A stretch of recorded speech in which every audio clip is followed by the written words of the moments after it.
종말인가 내세인가? 종말은 끝종 끝말.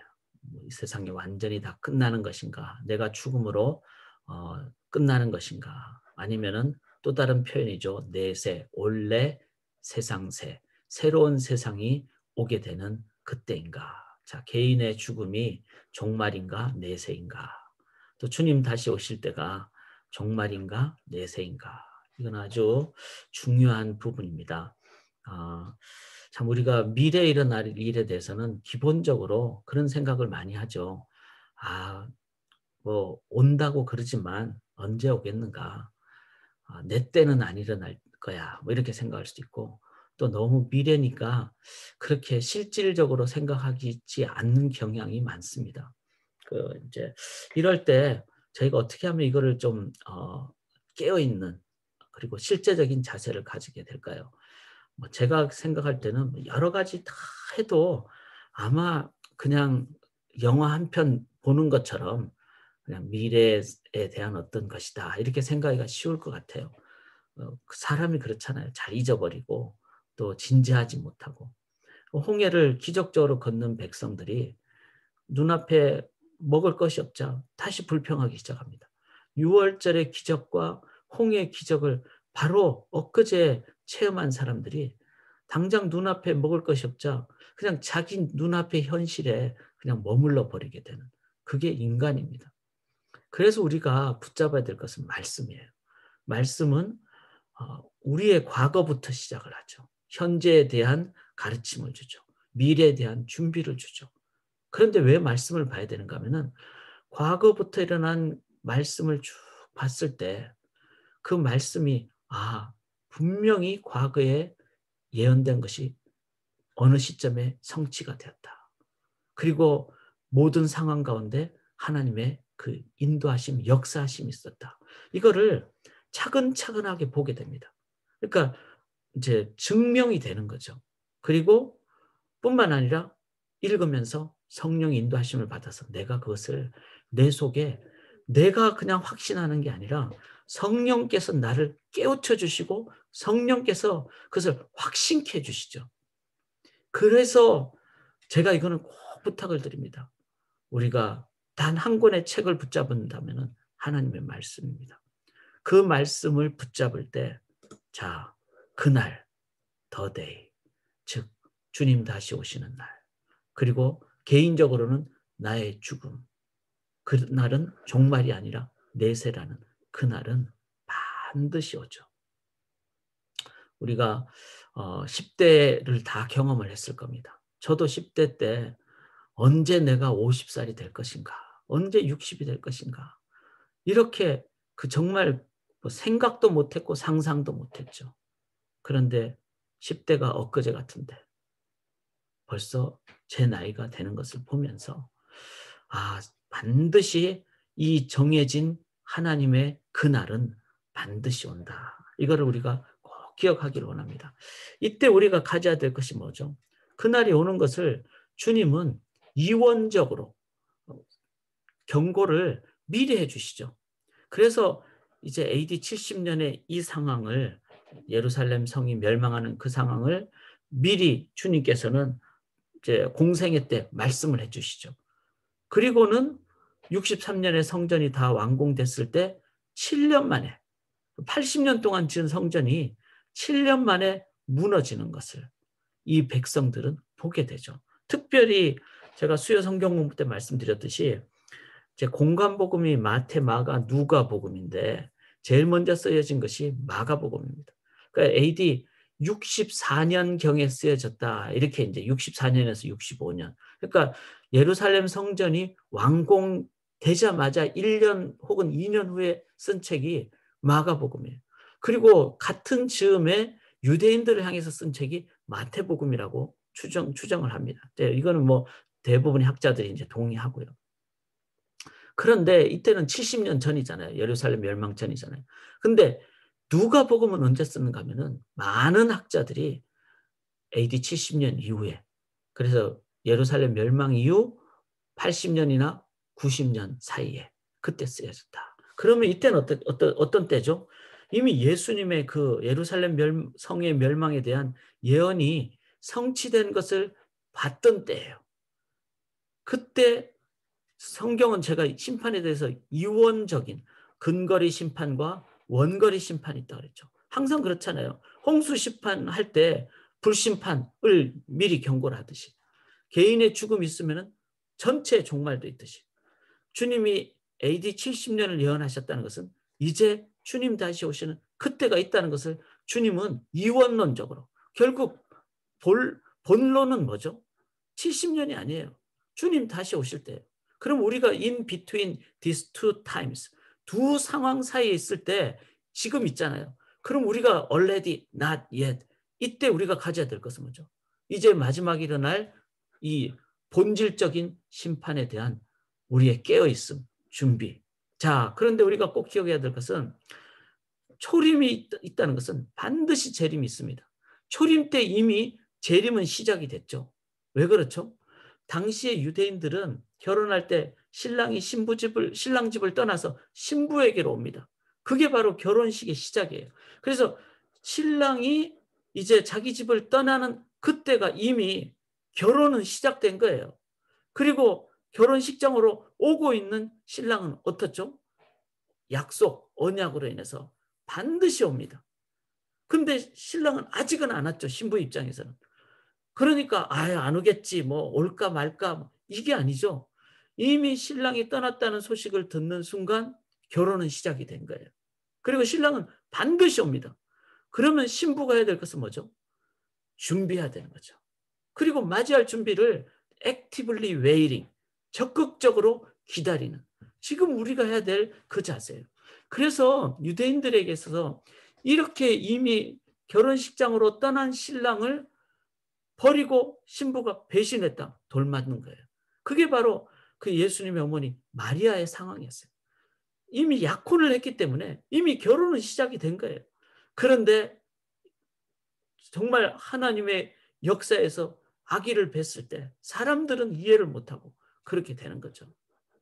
그래서 믿음의 마리아는 또 믿음의 아버지 요셉으로 인해서 예수님의 그 육신의 아버지 요셉으로 인해서 예수님이 이 땅에 오신 놀라운 그 믿음의 사역을 행하는 것이죠. 자, 중요한 것은 그날은 반드시 온다는 것. 이거를 기억할 때 제가 어제하고 연결합니다. 재림의 징조는요. 오늘은 좀 중요하기 때문에 제 생각에는 꼭 제가 유튜브에 올리는 거를 한 번 더 좀 보시면 좋겠어요. 그리고 제가 이거를 스크린샷으로 해드리면은 좀 기억을 하면 좋겠습니다. 재림의 징조는 이원적으로 해석해야 된다 그랬죠. 예수님 그 예루살렘 멸망 때도 똑같지만 우리에게도 이 상황이 똑같다는 걸 기억해야 돼요. 첫째는 거짓 그리스도의 출현입니다. 그 뭐죠? 이단이 출현. 이단. 얼마나 이단이 많습니까? 자, 이것 또한 중요하고 난리와 전쟁과 대적, 사람들 사이에 난리와 전쟁과 대적 일어난다는 것. 그래서 꼭 제가 말씀드렸죠. 임계점의 상황이 오면은 지금 휴전 중인데 어느 순간 전쟁이 일어난다고. 그래서 이거 꼭 기억을 하셔야 됩니다. 세 번째는 자연재해가 일어납니다. 근데 오늘 본문이 25절에는 이건 섞여서 나왔어요. 자연재해와 전쟁이 일어난다고. 그러니까 이거 두 가지는 우리가 꼭 기억을 해야 되는 상황입니다. 그래서 뭐 쓰나미 같은 상황을 보면은 밀려온다고 도망 안 가버리면은 큰일이 일어나는 거죠. 그 가운데 징조 중에 아주 중요한 것이 신앙인들이 핍박을 받습니다. 좁은 길을 갈 수밖에 없는. 참 저는 이해가 안 되더라고요. 세상의 이념을 보면 다 인간이 만든 이념이라서 한계가 있죠. 공산주의가 한때 전 세계 절반을 사로잡았는데 공산주의 성공 못했잖아요. 사회주의 성공하나요? 사회주의도 성공 못합니다. 캐나다의 많은 의사들이 미국에 오는 이유는 사회주의적인 모델을 딴 캐나다는 먹고 살기가 힘들다는 거예요. 뭐 어떤 직업을 제대로 가진 입장의 사람들의 어떤 그 그룹들이. 자, 공산주의나 사회주의나 다 인간의 어떤 이념이기 때문에 완벽하지 못하다는 겁니다. 결국은 하나님 나라 외에는 없어요. 그런데 문제는 이 세상은 지금 인간의 바벨탑이 점점 높이 올라가고 있어요. 그럼 그 바벨탑을 보면서 이건 탑이 아니다. 이것은 우리가 살 곳이 못 된다. 여기에 반대된다. 이런 뭐죠? 핍박을 받을 수밖에 없는 거죠. 그게 바로 예수 믿는 자들이 좁은 길을 걸어갈 수밖에 없는 거예요. 그 저는 이해가 안 되면서도 이해를 할 수밖에 없는, 왜 이게 성경이 말을 했기 때문에. 그래서 사랑하는 여러분, 이 네 가지 이단이 출현하고 우리가 좀 극단적인 사상에 대해서도 조심하셔야 됩니다. 왜냐하면 극단이 잘못하면 이단이 되기 때문에. 보통 모든 이단들은 다 어디서 나왔죠? 원래 기독교 안에서 나왔어요. 그리고 제대로 신앙생활 안 하니까 극단이 되고 극단이 어느 순간 이단이 되는, 이런 걸 보면서 자, 이단에 대해서, 또 어떤 난리와 전쟁에 대해서, 자연재해에 대해서, 또 신앙인들이 핍박받는 이 상황에 대해서 늘 이 네 가지에 대해서는 깨어 계셔야 됩니다. 깨어 계셔야 됩니다. 한 가지, 그런데 세 가지는 우리가 뭐 이해를 하는데 내가 지금 신앙인으로서 핍박을 안 받고 있다. 그 진짜 문제예요. 핍박받는 게 정상입니다. 무조건 핍박받으면 안 되겠죠. 내가 잘못해서. 그런데 진리를 외침으로 인해서 받는 핍박은 있을 수밖에 없다는 것이 이 재림의 징조라는 걸 기억을 하셔야 됩니다. 자, 그럴 때 더 중요한 것은 신앙인 그리고 교회가 가져야 될 자세가 뭘까요? 어제하고 연결합니다. 첫째는 여기 8절에 보면은 미혹을 받지 않도록 주의하라. 성경을 보시면서 따라오시면 좋겠습니다. 주의, 깨어 있어야 돼요. 그러니까 주의하라는 말은 뭐죠? 깨어 있어야 됩니다. 그래서 지금도 깨어 계셔야 되고, 오늘도 이제 좀 다 됐다라는 순간 넘어가기가 쉽습니다. 주님 오실 때까지는 나는 사명을 갖고 소명을 갖고 깨어 있어야 된다. 잠시 쉬어도 휴전 중이지 전쟁이 끝난 것은 아니다. 기억하셔야 됩니다. 두 번째는 13절에 이 일이 도리어 너에게 증거, 복음 증거의 기회, 증거가 되는 기회가 될 것이다. 즉 복음 증거의 기회로 삼아야 됩니다. 자, 거짓 그리스도 출현하고 난리들이 나고 재해들이 나고 어떻죠? 다 가난한 심령이 되기가 쉬우니까 복음 증거의 기회로 삼아야 됩니다. 그래서 참 팬데믹 기간은 어떻게 보면은 또 다른 하나님이 우리에게 주신, 우리가 세상을 향하여 더 적극적으로 나아갈 수 있는 기회. 그렇죠. 줌이라든지 뭐 이런 도구를 얼마든지 활용을 할 수가 있습니다. 14절에 보시면은 변명할 것을 미리 궁리하지 않도록 명심하라. 그 다음에 구변과 지혜를 너에게 주리라. 성령께서 우리에게 말씀을 주십니다. 참 목회자가 주일 설교를 잘 준비했습니다라고 생각할 때 제일 어떨 때는 설교가 제대로 안 된 때가 많죠. 왜 그렇죠? 자기 준비가 다 했다고 생각하니까 성령을 의지하지 않는 거예요. 설교는요, 인간의 목소리가 아닙니다. 주의 목소리입니다. 그래서 설교의 마지막 준비는요, 설교하는 순간이에요. 성령을 의지하는 것이 설교의 마지막 순간. 성도님들도 마찬가지입니다. 오늘도 무슨 말을 하더라도 내가 성령의 도구가 되는, 그런 성령의 스피커가 되는 그런 자세를 가져야 됩니다. 18절을 보시면은 너희 머리털 하나도 상하지 아니하리라. 이게 영생의 소망. 그래서 우리의 생명은 하나님께 달려 있습니다. 그걸 꼭 기억하시면서 담대해야 됩니다. 이거 저는 정립이 되니까요. 진짜 뭐 아틀란타 사건이 에나브에 안 일어난 법이 없잖아요. 그런 상황이 돼도, 어제 또 저기 볼더 지역에 정말 마켓에서 그런 상황이 일어나는데, 그런 상황이 내가 직면해도 담대하게 나아가게 되는, 왜? 영생의 소망을 가지기 때문에. 이때 핍박이 올 때 우리가 해야 될 것은 여기 19절에 너희 인내로 너희 영혼을 얻으리라. 인내가 무슨 뜻이라고요? 헬라어로 휘포메노. 휘포란 말은 아래, 언덜, 메노는 remain 한다, 거한다. 누구 아래? 하나님의 날개 아래 거한다. 그래서 오늘도 여러분 인내를 내가 참아야지 이게 아닙니다. 주 날개 아래로 들어가시는 거. 그럴 때 인내가 돼. steadfast. 그 자리를 견고하게 서 있게 됩니다. 자, 이제 오늘 본문을 같이 연결하는데요. 20절을 보시면은 너희가 예루살렘이 군대들에게 에워싸이는 것을 보거든. 자, 그런 어떤 경고의 상황을 보거든, 이 네 가지 상황을 보거든 어떻게 하라고요? 멸망이 가까운 줄을 알라. 아주 이 깨어는, 그리고 준비해야 되겠죠. 보면은 실제로 이제 준비를 해야 되죠. 21절에 그때 유대인은 자들은 산으로 도망할 것이며 성내인 자들은 나갈 것이며 촌인 자들은 자, 이때 막 그 소돔과 고모라의 그 롯의 아내처럼 이것도 갖고 가야지 저것도 갖고 가야지 아까워서 뒤를 돌아보고 그렇게 하면 안 된다는 거예요. 그래서 늘 우선순위를 딱 갖고 있어야 돼요. 그리고 그 부분을 그래서 지금 이때 저는 예수 믿는 사람들이 미니멀하게 살아야 된다고 생각합니다. 뭐 우리가 뭐 간단한 취미 활동을 할 수 있겠죠. 그런데 이 세상의 모든 것을 천년 만년 내가 누릴 것처럼 그렇게 럭셔리하게 살 필요가 없어요. 예수 믿는 자들이 진짜 미니멀리스트가 돼야 됩니다. 그리고 항상 배낭 2개도 가지지 말라는 주님의 말씀처럼 미니멀하게 선교사적인 삶을 사는, 그래서 실제로 준비하고 행동해야 합니다. 22절에 보시면은 이 날들은 기록된 모든 것을 이루는 징벌의 날이다. 즉 말씀대로 이루는 날이라는 거죠. 그렇기 때문에 이때 어떻게 해야 되겠습니까?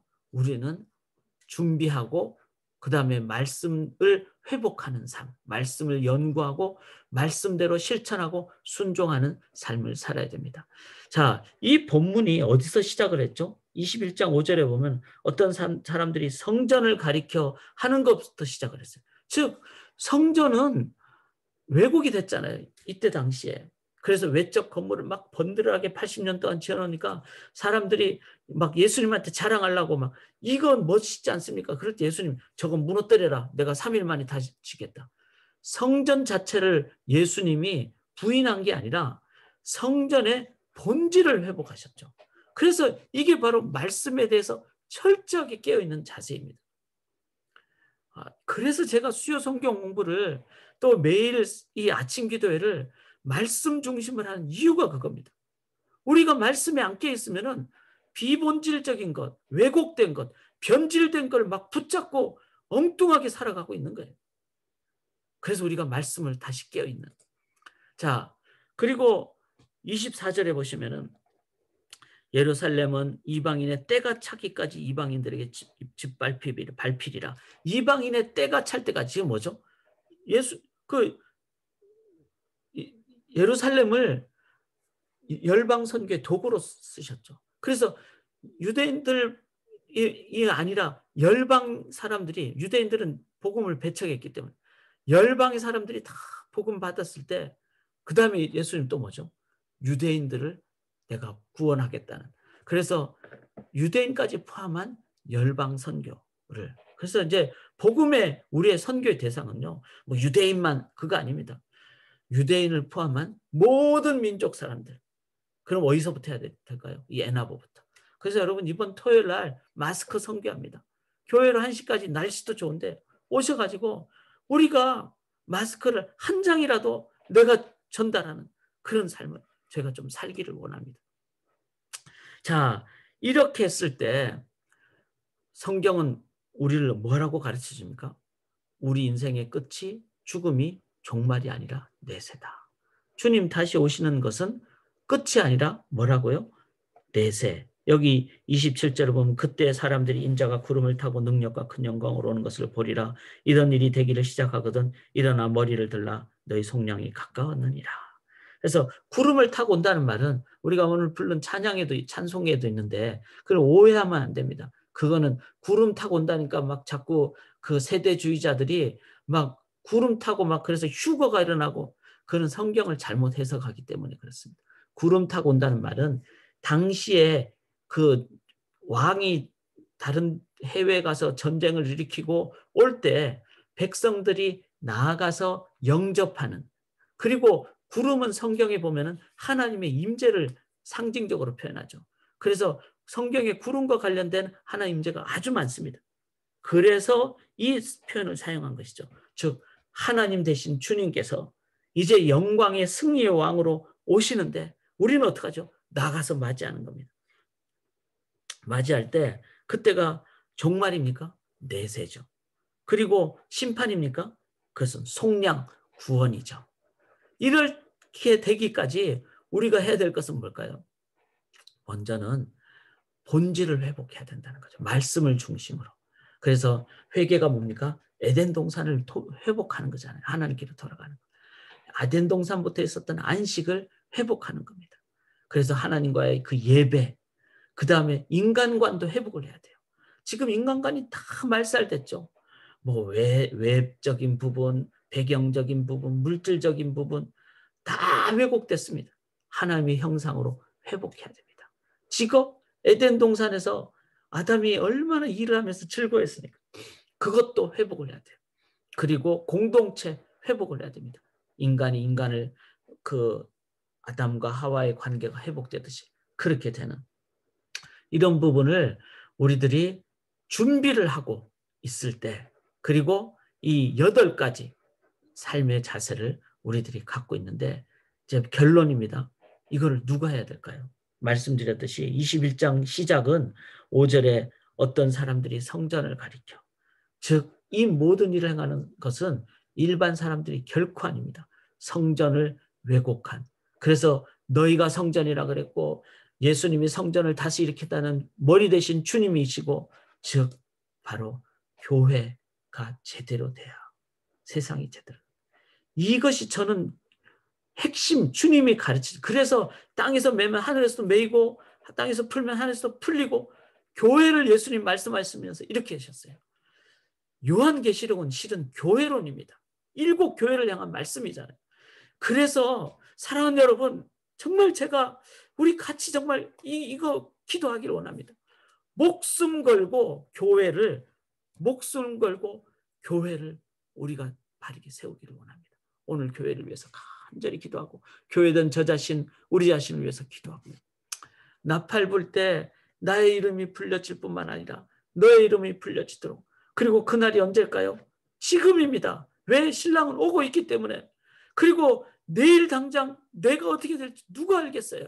그러면은 오늘 지금 주님, 신랑 되신 주님과 동행하는 것이 우리가 종말이 아닌 내세를 이미 살아가는 바른 자세가 될 줄 믿습니다. 그렇게 오늘도 오늘을 사시는 우리 성도님들 되시기를 주님의 이름으로 간절히 기원합니다.